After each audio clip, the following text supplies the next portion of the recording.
Hey there, welcome to Kevin McDonald Presents, a new kind of radio show, because we bring back the fun to AM talk radio by bringing you interesting people from the world of entertainment, business, and others. In short, people who are following their dreams. We'll ask them what's behind their drive and passion, and then they'll do what they love to do, entertain us. So I hope you'll stay with me, because tonight on Kevin McDonald Presents, do you remember where you were in the late 50s? Do you remember the music of that time? If you weren't born, you've probably heard it. I got on the line with me a couple of guys who lived it. We're going to come back from these commercial messages, and we're going to talk to the creators of the Medallions, a group that came straight out of 1958. We'll be right back after these messages. 1150kknw.com, your connection to alternative talk, 1150 AM. Oh man, I'm doing the ookie-oo. Cool, daddy, cool. Ooh, baby, you. Ooh, baby, you. And welcome back to Kevin McDonald Presents for a Thursday night. It's late night here at KKNW 1150 AM. And I feel like a disc jockey from 1956. Well, all right. Wolfman Jack, I can't even do what they did.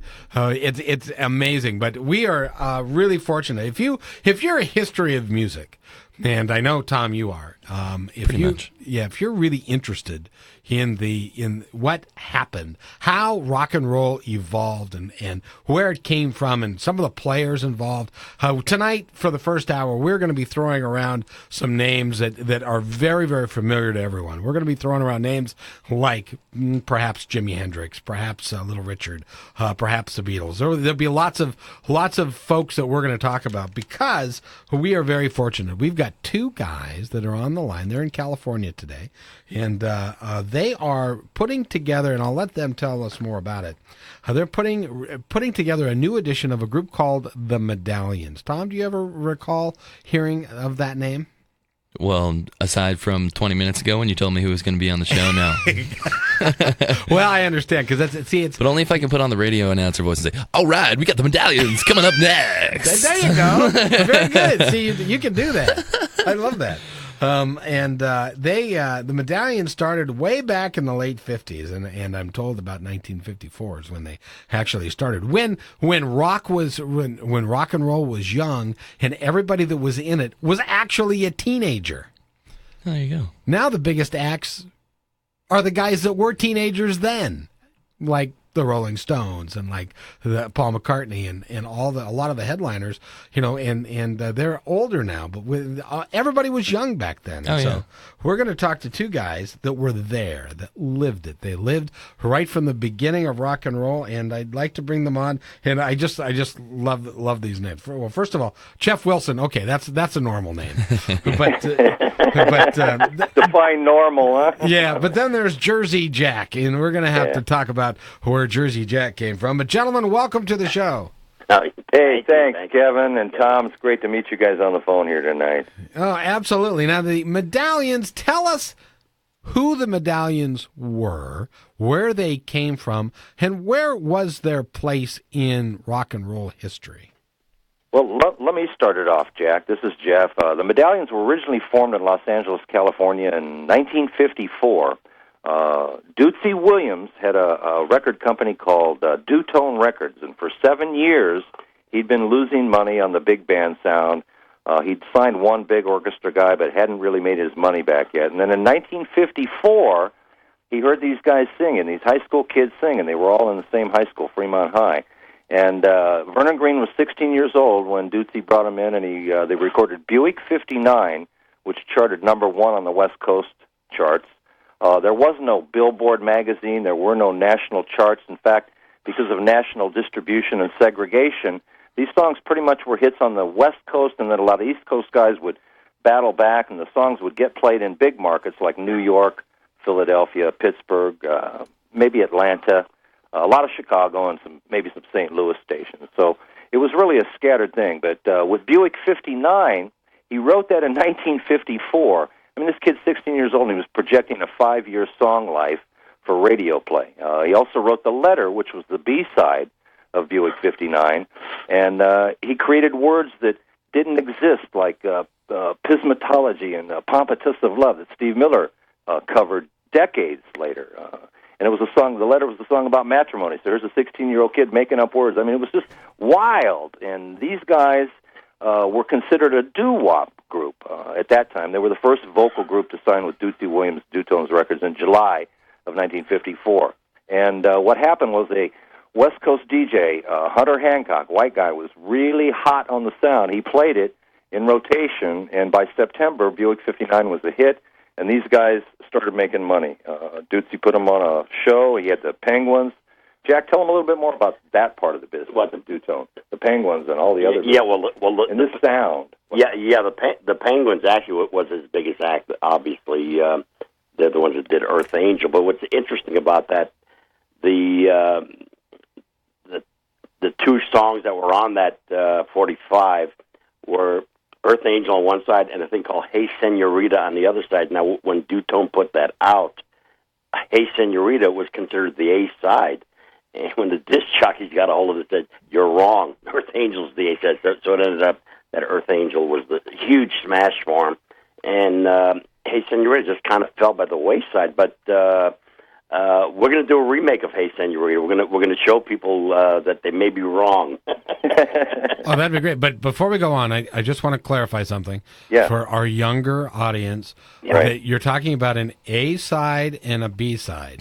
Now, Yeah, it's called a 45 record, a vinyl little 45 record. see now, kids, there used to be this little machine that had a needle on it, and the record would go around and around. And right, Tom? Oh yeah, not And we like put the little ones he penis in saw. a little box to feed a little squirrel. Yes, and they used to put out what's called a single.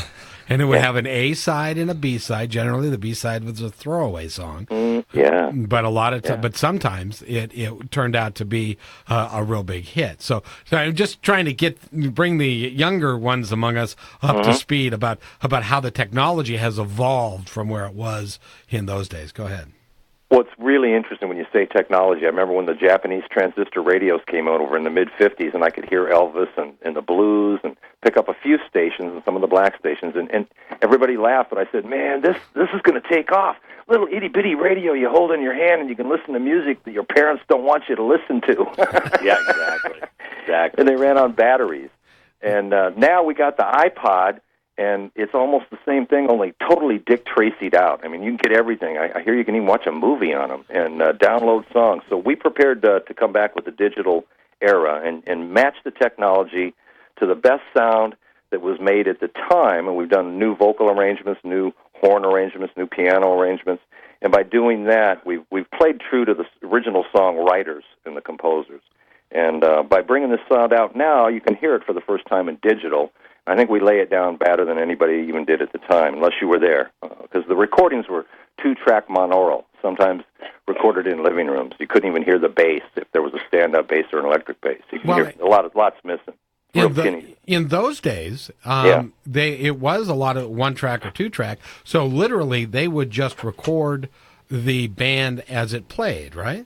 Yeah, correct. Yeah, Everybody was live. Yeah, it was all live. Which, by the way, for my money, would make truth in music making a whole lot better if they had to do it that way still, rather than doing absolutely. Yeah.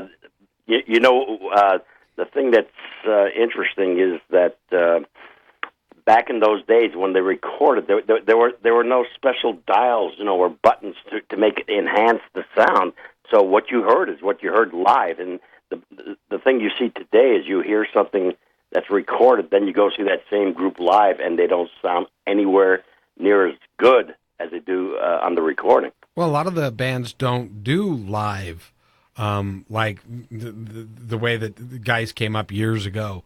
No, that's what I'm saying. Yeah. Absolutely. So in the 50s, what was it like creating the music and creating and doing what you guys did in the music business in those days? Well, as far as I'm concerned, I don't go back really that far. I mean, I do. I mean, I was alive, but I didn't really get into the music scene until late 50s, early 60s. So but it's still part of the same era. Oh, It yeah, is. absolutely. Yeah. Absolutely. So, by the way, before we go too far, Jersey Jack, and by the way, we're talking with Jeff Wilson and Jersey Jack from the Medallions, which is they're reviving a band that started in 1954, and they are bringing back the sound in a digital way, I assume, and we'll talk about more of this. They're going to be touring, and they've got a whole catalog of music that they'll be creating. But Jersey Jack, how did you get your name? How did I get my name up? That is real simple. I was in a band years ago, and there was a keyboard player in that band. We introduced ourselves to each other, and he says, "Oh, you got an Eastern accent." He says, "Where are you from?" I go, "From New York." He said, "Oh, no." He goes, "That's a New Jersey accent." Well, of course, there's very little difference between a New York accent and a New Jersey. They all sound the same. So he started calling me Jersey Jack, and I got stuck with the name over the years, and I just kind of stayed with it. That's just how nicknames go, though. They're given to you and they just stick. Yeah, That's right. Besides, it sounds better than New York Jack. I guess it's yeah. It rolls off the tongue a little bit easier. It rolls off the tongue easier. Yeah, and you could have been on Sopranos and everything with a name like Jersey Jack. Hey, Tony, we got Jersey Jack over here. I'm available. Let's go take him out. All right, now we've got a bunch of music that we'd like to play tonight. So I think what we should do is now, first of all, set us up with this first song, because this song has reached some notoriety already. And tell us about that. Well, let me do the setup for Jersey Jack. This is Jeff. Jersey singing lead on Annie Had a Baby. It was written by a 16-year-old Hank Ballard, and the song was banned in my area. I was born on a farm in Illinois in 1950, so I was a kid when this happened, but I remember specifically because they yanked my transistor radio away. I was getting the black stations from South Chicago and East St. Louis, but Annie Had a Baby was banned because of the lyrics. And play it, and then we can talk about the lyrics, because I think it's an upbeat, happy song, but track it up and tell me what's wrong with it. You know what's interesting about the lyrics is that remember in the 50s, late 50s, yeah, in those days, I remember the show I Love Lucy. She was the first person to appear pregnant on television. You're right about that. Right. And they didn't want to even address that, but they had to, because she actually was pregnant. I was pregnant, yeah. Well, her husband was not only a great band leader, he was a good businessman, and he had a great contract, and they had creative control. So Ricky took a risk, and it worked out. Yeah, everybody loved Lucy for that. Absolutely, and you know who she was carrying around during that show? Little Ricky. No, it was Desi. Oh, was it? Okay. Of Dino, Desi, and Billy fame. Billy, right? From the 60s. Even so, and in those days, they had to even I Love Lucy. They were in twin beds. So that's correct. They weren't even. So was Ozzy and Harriet. Yes, everybody slept in twin beds. Well, and they all wore suits around the house too. I never got that, but full-length pajamas and robes. Okay, exactly. And the house is always clean. What's up with that? Yeah, nobody ever ate there. No maids. Yeah. So in any event, this is a song that was blacklisted or in the late 50s. Actually banned. Oh, Annie actually Had banned. a Baby. 1954. It ended up number 8 on the segregated rhythm and blues charts, what they call the race charts of the black music. This is before music was integrated. It was absolutely segregated.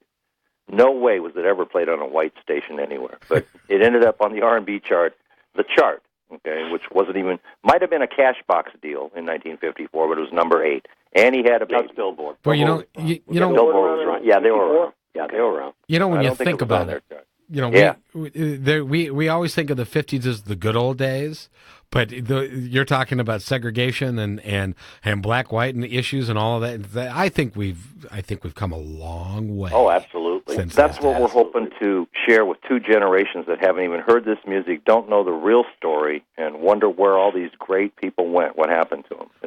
It's stories worth telling. Well, really. we're going to play the song. Yeah, absolutely. And we're going to play the song in its entirety right now. And this is Annie Had a Baby. And this is the Medallions. And we'll take a break right after that. And then we'll be back with more with Jeff Wilson and Jersey Jack of the Medallions. So stay with us and enjoy the song. And we'll be back in a few moments.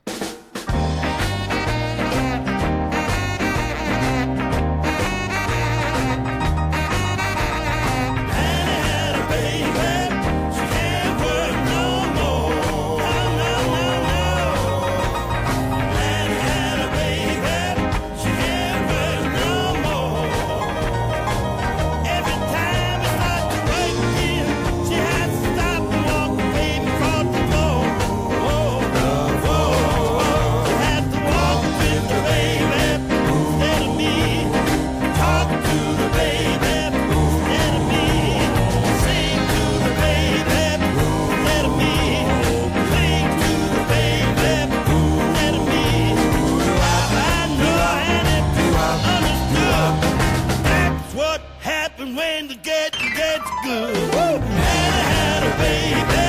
She can't wait no more. No, no, no, no. Anna had a baby. She can't wait no more. Every time we start to wake in, she has to stop and walk the baby across the floor. Whoa, whoa, whoa.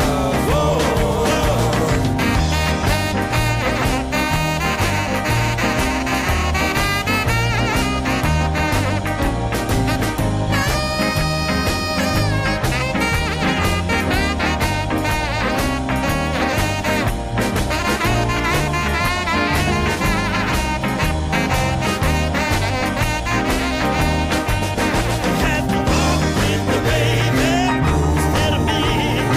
Talk to the baby instead of me. Sing to the baby instead of me. Sing to the baby instead of me. Now I know and understood. That's what happens when the gets good. Woo! Anna had a baby. She can't wait no more. No, no, no, no. Anna had a baby. She can't wait no more. Every time we start to wake in, she has to stop and walk the baby across the floor. Had a baby. Had a baby. Whoa,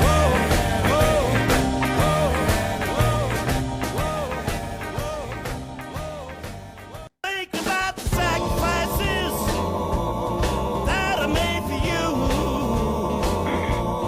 Think of all the times. And welcome back to Kevin McDonald Presents. It is KKNW 1150 AM. It's late night here. It's about, 10:22. And Tom and I are here, and we are with Jeff Wilson and Jersey Jack from the Medallions. I tell you, gentlemen, that is a sound that, we've got it digitally enhanced in here, and it really is powerful. It's great music.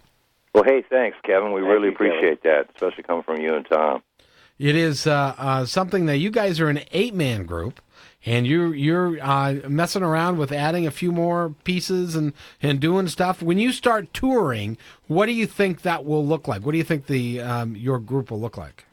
Well, I think it's going to probably, we'll take the group we have intact now, add another saxophone, maybe a trumpet, and maybe a couple of more background singers, female preferably. And some young dancers up front that are dancing. Make it into a show. We're turning it into a show. Our lighting guy is David Pangborn, who lights the Luxor shows up at the Luxor Hotel in Vegas. And he did TV, Price is Right, for 23 years. He was there with Bob Barker for 23 years, and he likes it up in Vegas. And he's going to be designing a really modern custom light show with rear screen projection, so we can actually show visuals, the old sepia tone black and white photographs of some of these originators of rock and roll, and put their lyrics on the screen. Use some old movies. We're going to use multiple screen projectors, so it's going to be a real show. People are going to come and get prices that are back in the mid '80s. Our compact disc, when we release, it's going to sell for $9.99.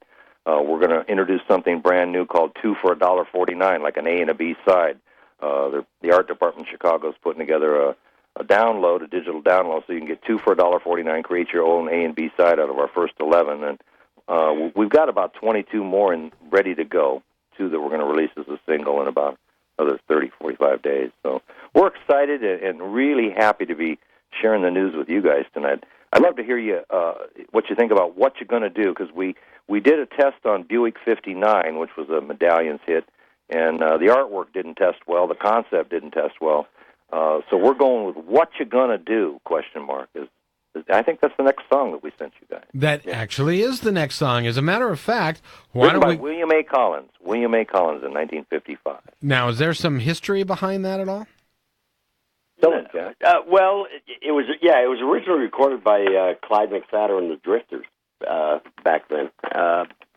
The song did well. It charted. Number 18. I think 18 number 18 on the R&B charts. On the R&B charts. So it did well. But now you're telling me that there were a lot of acts that were out at that time that were segregated away from some of the mainstream. Because I guess what we would have to do to understand is to take it back to that time. Yeah. Because there were white groups that were promoted and were put out there. But there was a whole different side of the music. And by the way, most of the influences of all the major artists in the 60s and 70s will trace back to the black music influence of that time. Oh, there's no question about that. No question about it. But you know what's interesting is see, back in those days, if you're not aware of it, that they actually segregated the stations themselves. That the black artists would only be played on black-owned stations. And these were small record guys. They didn't have distribution. They were driving around in their cars with trailers, cases of records. They were pasting their own labels on. It was a riot. They couldn't get distribution. They couldn't even get on the commercial radio station. Yeah, and the sad thing is that, for an example, Little Richard had a hit called Tutti Frutti, as you probably are aware. Tutti Frutti? Something like that. Yeah. Well, yeah, but he sold about a million copies of that record, and that same record was also redone by Pat Boone. Pat Boone sold 5 million records. There's no comparison. If Richard got the exposure that Pat got, he would have sold 15 million records. I mean, there's just no comparison. Pat Boone did Tutti Frutti? Absolutely. It's awful. I'm sorry, and if Pat's listening, I'm not going to even apologize. It's awful. Well, I'll tell you what. Let's go ahead and play. Give us the name of the. This is going to be the album, or it's going to be the name of the CD. So, what's the name? Correct. What you gonna do? This is What You Gonna Do, the Medallions, and we'll be right back.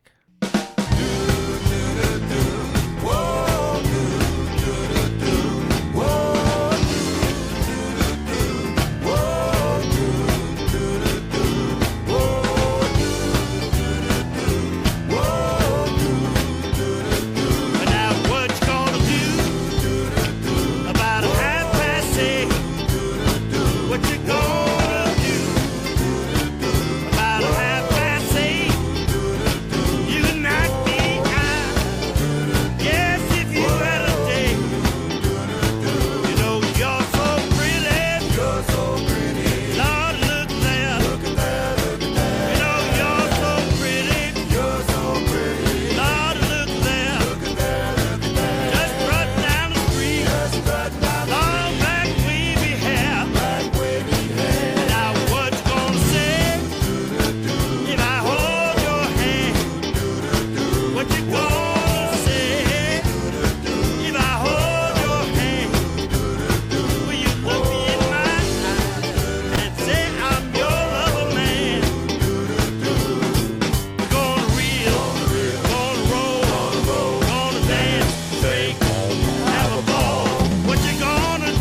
some more. That's the Medallions. And, you know, you might think, if you just tuned in, you might think that that was maybe recorded, I don't know, in the late 50s or early 60s and is redigitized or remastered. But this was by the way, we're talking with Jeff Wilson and Jersey Jack. They're from the Medallions. By the way, if you want to, you can go to KevinMcDonaldPresents.com, go to the artist page, and you can get all the information about them, their website, their Music Forte, which we are partners of. You can go to their site there. You can actually purchase some music there. You can listen to some music. So you can go do all of that. And we're going to talk about Music Forte in a minute. But during the break, Jeff and Jersey, you mentioned something that intrigued me that I wanted you to share with the audience. You had last December. Well, first of all, when did you record this last song that we listened to? We just finished it about a month ago. And so it's brand new, and it's Brand new. It's old music, but it's been updated. The arrangements are updated, and Yes. it's designed for a modern audience. Yes, Yeah. absolutely. But in December, you had somebody call you and talk to you about what you're doing. Would you tell me that story, please? Well, it wasn't a phone call. I wished it was that Oh, great okay. of a miracle. But James Brown sent an email. Oh, yeah. And he'd heard the rough mix of Annie Had a Baby, our number one song on Music Forte in the Chicago area. And it was just great to get that pat on the back because we were wondering. We had to test things. We had to test market things on Music Forte and see if there's really going to be an audience for this sound, number one. We think so, because these are the songs that encouraged us and everybody that became our stars and the guys we played and toured with. The guys in our band have toured with some of the greatest acts in the history of rock and roll. But it's just been a look at everything that's gone on. And by coming out with this sound now, we're trying to let two generations of people hear these songs that actually created the collective consciousness that was called rock and roll by Alan Freed in 1959. The lyrics on some of these songs actually say, grab your partner and rock and roll. That's on the Ookie Ook, about 2 minutes and 13 seconds in. You hear rock 'em and roll 'em and wrap 'em up on TikTok. The whole rock and roll, they didn't know what to call this music. Hunter Hancock called it jump boogie, because it just jumped out of the radio. My goodness, where was this music coming from? And I think I kind of rambled off the track there, but bring me back, Kevin. No, you did very I can well. talk about this till the cows come home next Thursday. Each song has such a lush history, and we're bringing that forward, too. Well, what was interesting about the email that James Brown sent you was that, and first of all, I think it's time to bring this music back and honor those guys, because so many of them have passed on.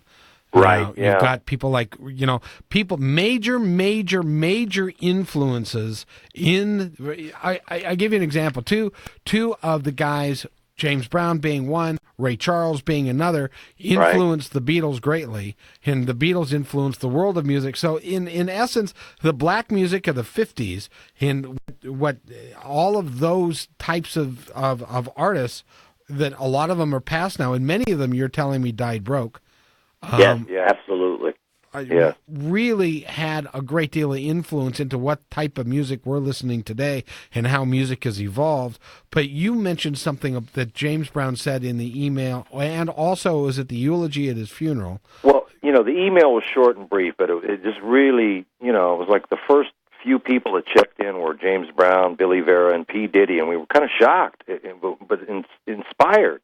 But I would James guess so. James Brown's manager of 40 years at the funeral with 8,000 people in Augusta. It was on CNN for 2 hours. His manager said that when James Brown sat on his bed that night, he made his peace with his God. He was in his robe. He laid down and he said, tell the people to stop using the N-word. Tell them to stop calling women bitches and hoes. Let's get back to music, bringing people together, crossing all problems, politics, religion, organizations, institution, and making people happy again. And when they talked about that at his funeral, and such a great display of talent there, they were fighting over his estate before the funeral, before he was in the ground. And You go back to what happened with all of the other groups, all of the black groups, all of the music was really the inspiration for all of rock and roll. If you listen to the Moody Blues, they were doing these kinds of songs in a bar. So were the Rolling Stones. So were the Beatles. And you and I were talking, Kevin, before the break. When the Beatles got here, all these guys were out of business, period. End of story. And they didn't get paid their royalties, so it was a hard life for all of them.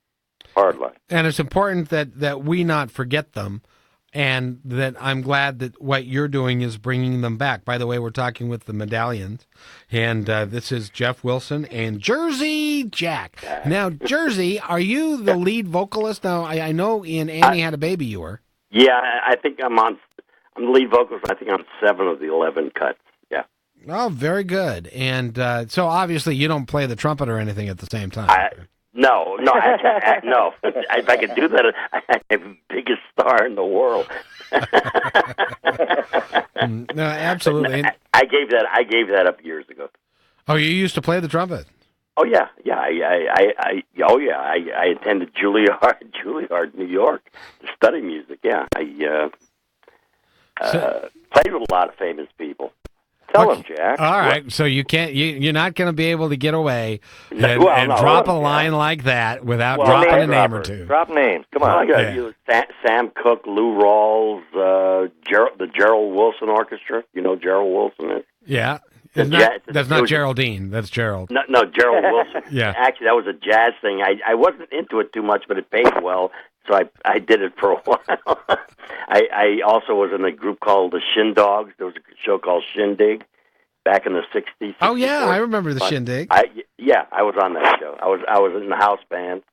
Backed a lot of people on that show. People like Jackie Wilson, the Rolling Stones. I mean, it goes on and on and on. Anybody that was on that show, and of course, we were the house band. You know, and there used to be a show that came on at night. I believe it was like Saturday night. It was before Saturday Night Live, and it was a show that I used to watch when I was a kid. It was called the Midnight Special. Special, absolutely. That Wolfman Jack. Wolfman Jack was the MC. Oh yeah, that was special, and they had all those guys that were out there in the that was the late '60s and '70s that were out there. So. Right.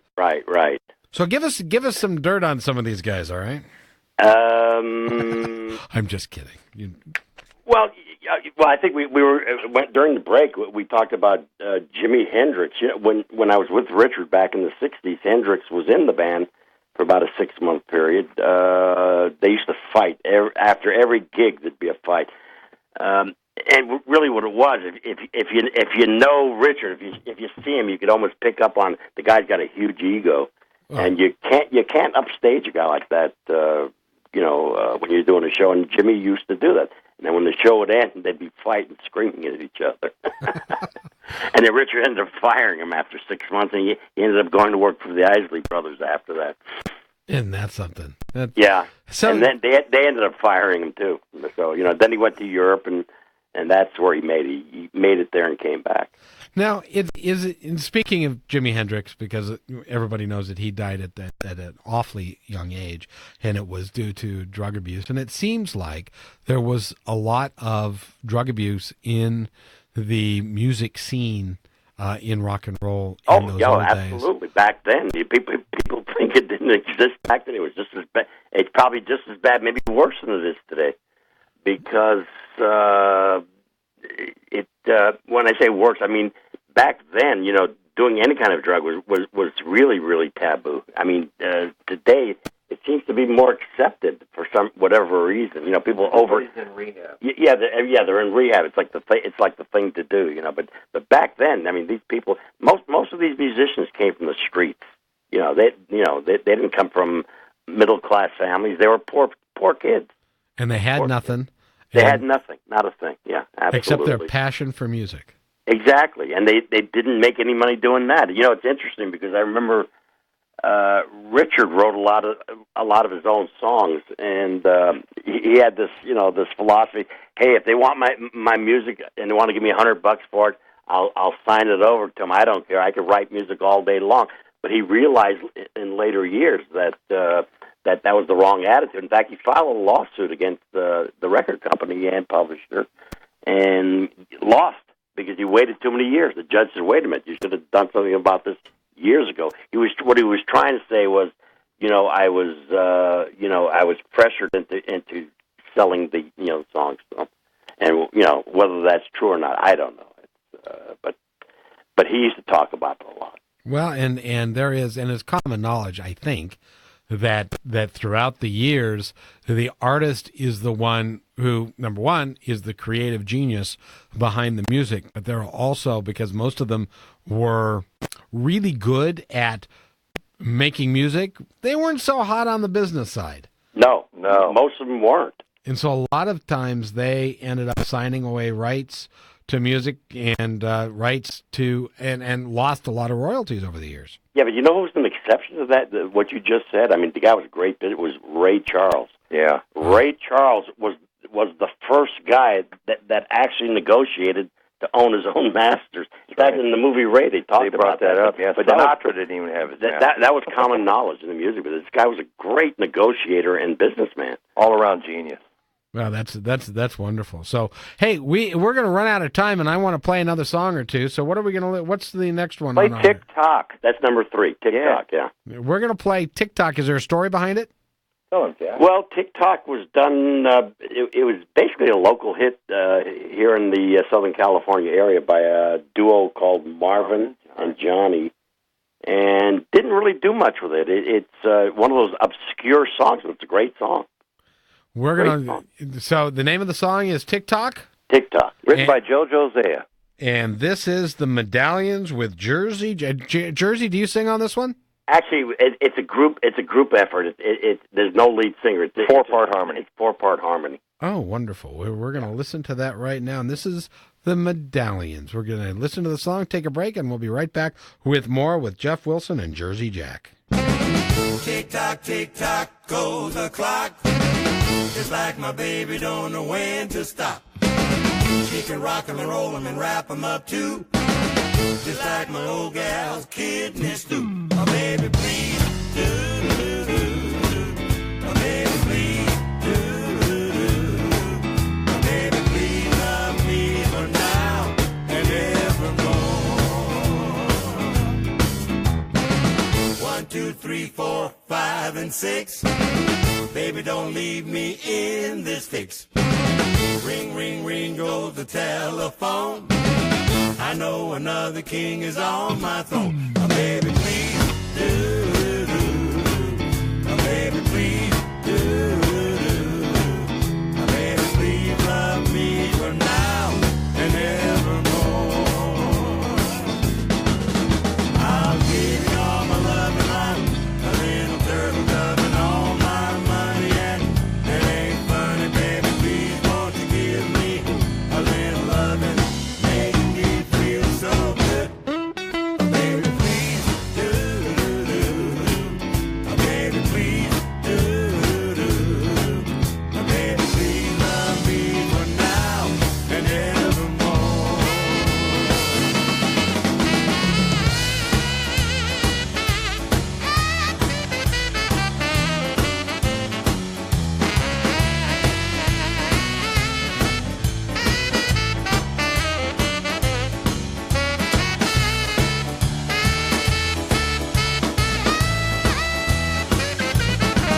I'll give you all my love and life, a little girl love and all my money, and that ain't funny, baby, please won't you give me a little loving, make me feel so good.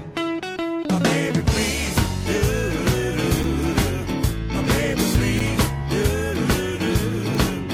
Baby, please love me for now and evermore. Buzz, buzz, buzz goes the honeybee. You squeeze me and I'll squeeze thee. Kiss me once and kiss me twice. Baby, I'm in paradise. Baby, please do. Oh, baby, please do. Oh, baby, please love me for now and evermore.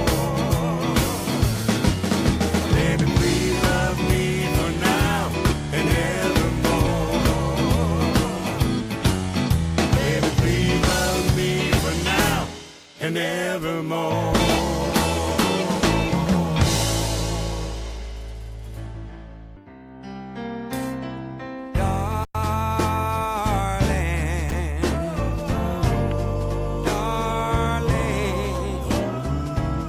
And welcome back to Kevin McDonald Presents. It's KKNW, 1150 AM. No, it's not 1955, but it sure sounds like it.